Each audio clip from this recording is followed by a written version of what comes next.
এটা 2015-তে, সেটা হলো আপনার তাবলিগ জামাতকে কেন্দ্র করে। আচ্ছা। তো আমার ওই সময় আর কি 1 মাসে একটা চিল্লা হয়। তো ওই চিল্লায় আমি ফরিদপুর পোহাইল থানা, এটা আপনার আলফাডাঙ্গা ইউনিয়নে, ওইখানে আর কি 3 দিন ভাগে আর কি টোটাল 13টা মসজিদ 39 দিনে আর কি শেষ করতে হবে এক চিল্লা, যেটাকে বলা হয়। যারা তাবলিগ জামাত করে হয়তো তারা বুঝতে পারবে যে জিনিসটা কি। প্রথম দিন আর কি কাকরিল মসজিদে আমরা অবস্থান করি। দেন এরপর ফজরের ওয়াক্তে আমরা ফজরের নামাজটা পড়ে দেন আমরা বের হয়ে যাই আর কি। তো প্রথম যে মসজিদটা আমরা অবস্থান নিই সেটা পোহাইল থানায় একটা।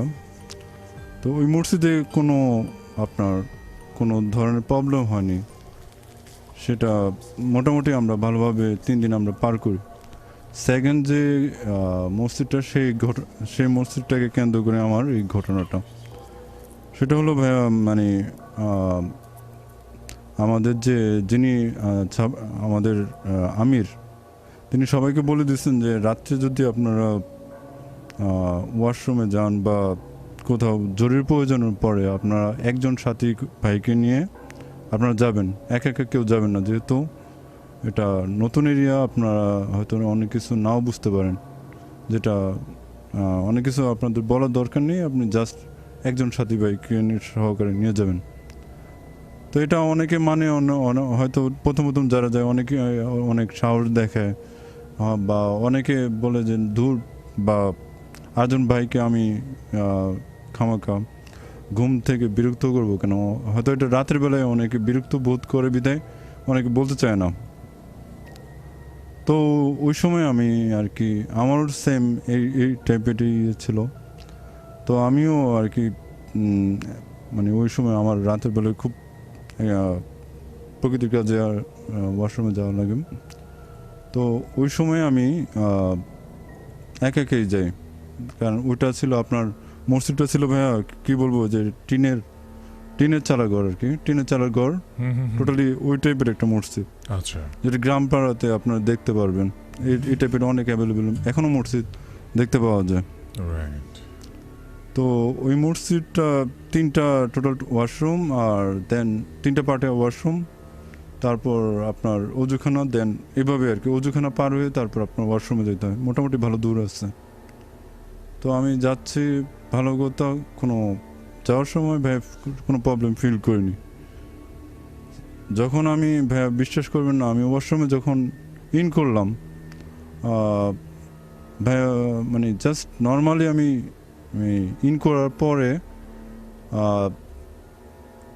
আমার কাজটা যখন শেষ করে আমি যখন বের হবো, তার আগে প্রায় একটানা 3টা নক হয়, মানে যেটা আমি নিজের কাণ্ডেও আমি বিশ্বাস করতে পারছিলাম যে না, যে এটা আসলে হয়তো নক হয়েছে বা এমন কিছু। তখন আমি মানে বললাম হয়তো মনের ভুলে আমি শুনছি, হয়তো কি শুনতে না কি শুনে বলছি, এর জন্য এটা অ্যাভয়েড করার চেষ্টা করি। যখন ভাই বের হয়ে আসার চেষ্টা করি, তখন ভালোভাবে বের হয়ে আসি। আইসা দেখি যে ভাইয়া যে ভালো কথা মিম্বর বরাবর এক সাথী ভাই উনি শুয়েছিল আর কি, আপনার উত্তর দক্ষিণ হয়ে আপনার মাথা দিয়ে উত্তরে মাথা এবং দক্ষিণে মাথা দিয়ে মিম্বর বরাবর শুয়েছিল, যেটা আমিরে অনেক সময় নিষেধ থাকে যে আপনার মিম্বর বরাবর শুয়েন না। আর হয় কি এই যে রাতের টাইমে অনেক সময় অনেক মসজিদে, যেটা আমরা তো অবশ্যই সবাই জিন বিশ্বাস করি, তো রাতের বেলায় এই জিনেরা অনেক সময় মসজিদে নামাজ পড়তে আসে, যেটা আপনার ছবি সাদিকের আগ পর্যন্ত, যেটা ফজরের আগ পর্যন্ত তারা, যেটা আমরা ওই যে অনেক সময় রাতের বেলা যে রাতের নামাজটা পড়ি, সেটা অনেক সময় আমরা ওই নামাজটা স্কিপ করার জন্য ওই চেষ্টা করি। ওই সময়টায় ওই সাথী ভাই যখন শুয়েছিল মিম্বর বরাবর, তখন ওই সাথী ভাইকে দেখি এই অবস্থায় যে আপনার উনি যে চাদর বিছিয়ে আপনার শুয়েছিল, সেই চাদর বটানো অবস্থায় ওনার মাথা থেকে মাজা পর্যন্ত বটানো অবস্থায় উনি মানে উনি তখনও ঘুমেছিল, উনি আচ্ছা। তখনও বুঝতে পারেনি যে উনি এই অবস্থায়। তখন আমি এই জিনিসটা যখন মানে ঢুকতে যখন এই জিনিসটা দেখি, তখন আমি সাথে সাথে আমিরকে সহ তাবলিগের যে যিনি আমির থাকেন একটা সাথী দলের, তাকে আমি নক করি, পাশাপাশি আরও সাথী ভাইদের নক করি। তখন বলি যে জিনিসটা এরকম হয়েছে, আমি তো বুঝতে পারতেছি না এখন কি করব। তখন ওনার সাথে সাথে দুজন যে ওনারে আপনার চাদরটা খুলে দেয়। তখন উনি তখনও ঘুমের মধ্যে ছিল, ওনার তখনও উঠছিল না যে উনি এই অবস্থায় হয়েছে। তখন আমির বললো যে ওকে তাড়াতাড়ি জাগাও, ওর কি হয়েছে। তখন ওনার চোখে মুখে পানি দিয়ে দেন, জাগানো হয়। তখন ওনার বলা হয় যে আপনি কেন এই কাজটা করলেন, যে আপনাদের সবাইকে হয়তো মানা করা হয়েছিল যে মিম্বর বরাবর আপনার শোবেন না, বা এটা আসলে ঠিক না, যেটা যেটা অন্য কারোর হয়তো সমস্যা হইতে পারে। তখন ওই সাথী ভাই তখনও মানে বুঝতে পারেনি যে উনি মিম্বর বরাবর শুয়ে থাকার কারণে ওনার যে এই হয়েছে উনি তখনও বুঝতে পারেনি।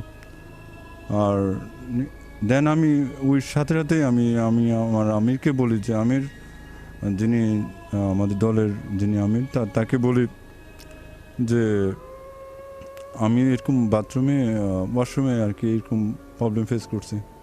তখন উনি আমারও মানে মোটামুটি আমার উপর বিরক্ত হয়ে পরে বলে, তোমাদের বলছি সবাই সাথে করে তোমরা যদি ওয়াশরুম বা স্টেঞ্জার যাও তখন একজনকে নিয়ে যাও, কিন্তু তোমরা কেন এই কাজটা করো। যে পরে আমরা দেন ওই মসজিদটা 3 দিন পর ভালোভাবে ব্যাকআপ দিয়ে আরেকটা মসজিদে যাই।